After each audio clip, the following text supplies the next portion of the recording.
சும்மா வதந்தி எல்லாம் வச்சுக்கிட்டு நீங்க எங்கள்கிட்ட கேள்வி கேட்க அதான் பல முறை மறுத்தாருல அவரு. ஏற்கனவே ஒரு 10 நாளைக்கு முன்னாடி நியூஸ் கிளம்புனப்ப அவர் மறுத்தாரு.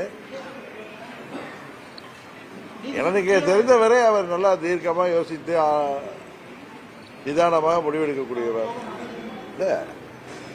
உறுதியாக எனக்கு தெரிஞ்சு போக மாட்டேன். நீங்க ஒரு வதந்தி எல்லாம் வச்சுட்டு கேள்வி கேட்கறீங்க, ஆசைப்படுறீங்களா? அப்படி ஒரு நடக்கிறதுன்னு விஜய் தாவேக்கால போய் அவர் சும்மா ஒரு நியூஸ் போடுறீங்க, எந்த ஒரு அடிப்படை ஆதாரம் இல்லாமல். அவர்கிட்ட மார்னிங் கூட நான் பேசினேன், வருத்தப்பட்டார். நான் எத்தனை முறை அதுக்கு இது கொடுக்கறது, மறுப்பு கொடுக்கிறது. இது வந்து ஒருவரை நீங்க அவரை காயப்படுத்துவது போல இருக்கும்ல. உண்மையிலே போறதுன்னா சொல்லிட்டு போறாரு. அதனால என்ன இருக்கு, இல்லை அவர் போனது எப்போ தெரிஞ்சது. நான் சொல்றது அரசியல்ல அப்படி ஒருவர் முடிவெடுக்கிறதா சொல்லிட்டு முடிவெடுப்பாரு. நான் அவர் எடுப்பாருன்னு சொல்லல, தைரியமா முடிவெடுக்கக்கூடியவங்க தானே.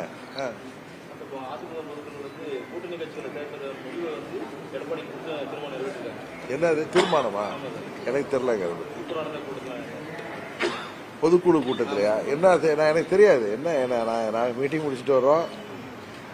இன்னொன்று எனக்கு அவ்வளோ கியூரியாசிட்டிலாம் இருக்காது அடுத்த கட்சிகள் என்ன நடக்குதுன்னு. என்ன தீர்மானம் நிறைவேற்று கூட்டணி புரியுற மாதிரி சொல்லுங்க சார்.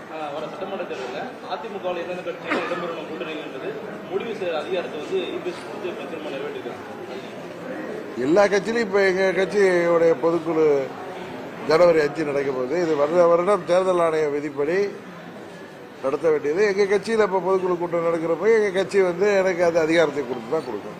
இது வந்து எல்லா கட்சியும் அந்தந்த கட்சியின் தலைமைக்கு கொடுக்கின்ற அதிகாரம்ங்கிறது ஒவ்வொரு தீர்மானமும் இதே மாதிரி தீர்மானம் ஒவ்வொரு பொதுக்குழுவிலையும் தேர்தல் நேரத்தில் நடைபெற ஒன்று வழக்கமான ஒன்று. இதை போய் எப்படி பாக்குறீங்கன்னா அது எல்லா கட்சியிலையும் நடக்கிற ஒரு சகஜமான ஒரு தீர்மானம் தான் இது தேர்தல் இருக்கு. எடப்பாடி பழனிசாமி வந்து முதல்வர் வேட்பாளர் இல்லைன்னா நாங்கள் கூட்டணி பற்றி ஆலோசனை சொல்லுங்க. சப்போஸ் அவர் ஒரு மாற்ற வந்து முதல்வர் வேட்பாளர் அறிவிக்கலன்னா அந்த கூட்டணி இடம்பெறதுக்கு வாய்ப்பு இல்லை. நான் உங்கள்கிட்ட சொல்லி அனுப்புறேன்.